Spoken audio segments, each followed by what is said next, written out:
constitutionnels sont un engagement du programme du gouvernement RPT Unir UFC.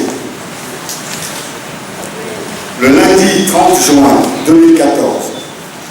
les députés de la majorité parlementaire Unir UFC ont rejeté en bloc par 63 voix sur 91 suffrages exprimés le projet de loi de révision constitutionnelle proposé par le gouvernement et soumis à la plénière de l'Assemblée nationale, après son étude par la Commission parlementaire des lois constitutionnelles et de l'administration générale, qui a recommandé son adoption par un vote à l'unanimité de ses membres. Rappelons que ce projet de loi de révision constitutionnelle réintroduisait dans la Constitution adoptée par le peuple congolais en 1992 le principe de la limitation du mandat présidentiel à 2 et le scrutin majoritaire à 2 tours pour le scrutin présidentiel. Il réaménageait également les conditions d'éligibilité du président de la République en supprimant la nationalité togolaise exclusive introduite en 2002, la composition de la Cour constitutionnelle, la durée des fonctions de ses membres et les modalités de désignation des membres du Sénat. Le vote de rejet émis par la majorité parlementaire Unir UFC sur un texte fondamental proposé par le gouvernement est une véritable supercherie qui cache mal la réticence du gouvernement RPT Unir UFC à honorer les engagements politiques souscrits devant le peuple et la communauté internationale. C'est le lieu de rappeler que c'est par la loi constitutionnelle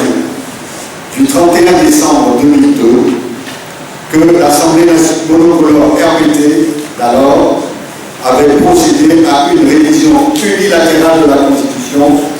adoptée par référendum en 1992, après que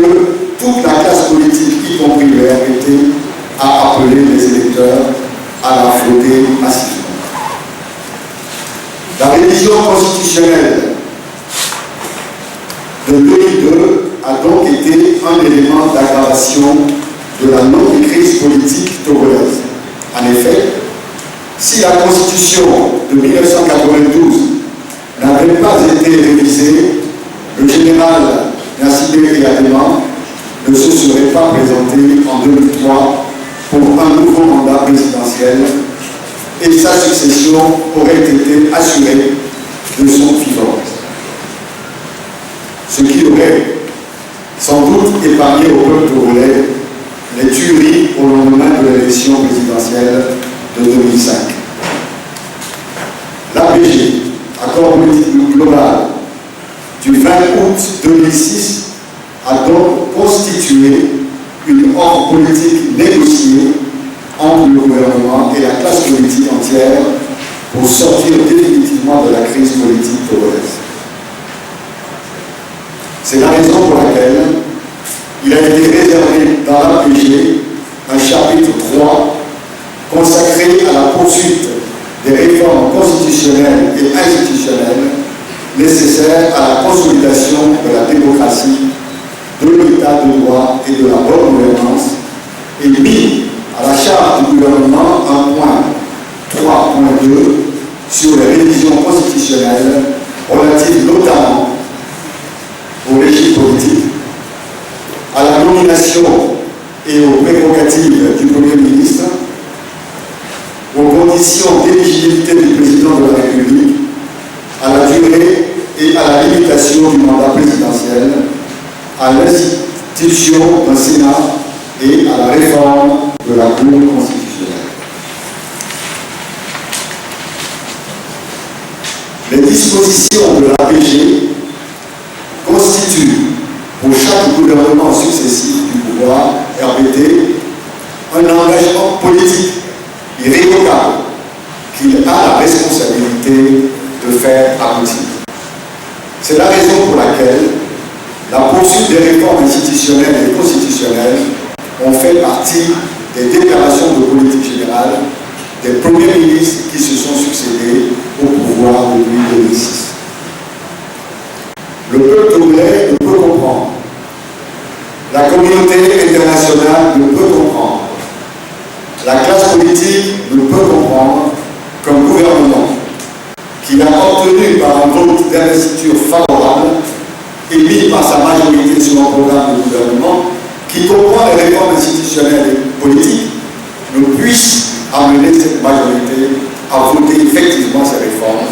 qui font partie de son programme. Il ne s'agit pas là, en l'occurrence, d'un problème juridique d'obtention d'un vote à une majorité qualifiée de 4/5 de l'Assemblée nationale, mais d'un problème éminemment politique entre un gouvernement et sa majorité.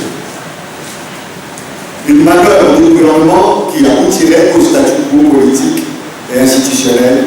n'est pas acceptable pour les populations et ne sera pas acceptable pour les forces démocratiques, car cette situation présagerait pour le futur des violences post-électorales coûteuses en vie humaine et la persistance de la crise politique togolaise.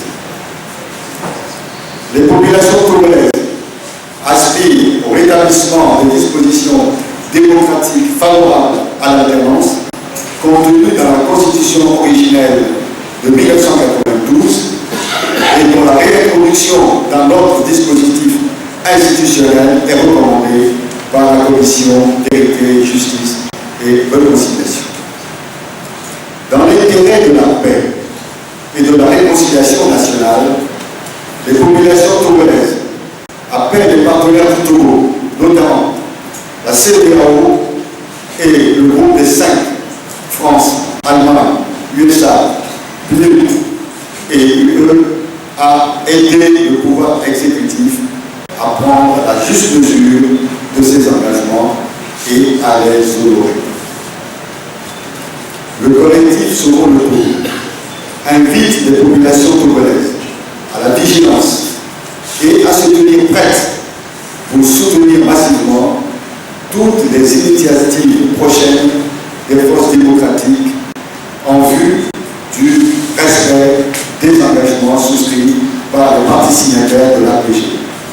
Peuple togolais, par ta foi, ton courage et tes sacrifices, la nation togolaise doit renaître. Faites annoncer le 9 juillet 2014 pour le collectif Sauvons le Togo, Maître Adam Messan Zeus Ajab.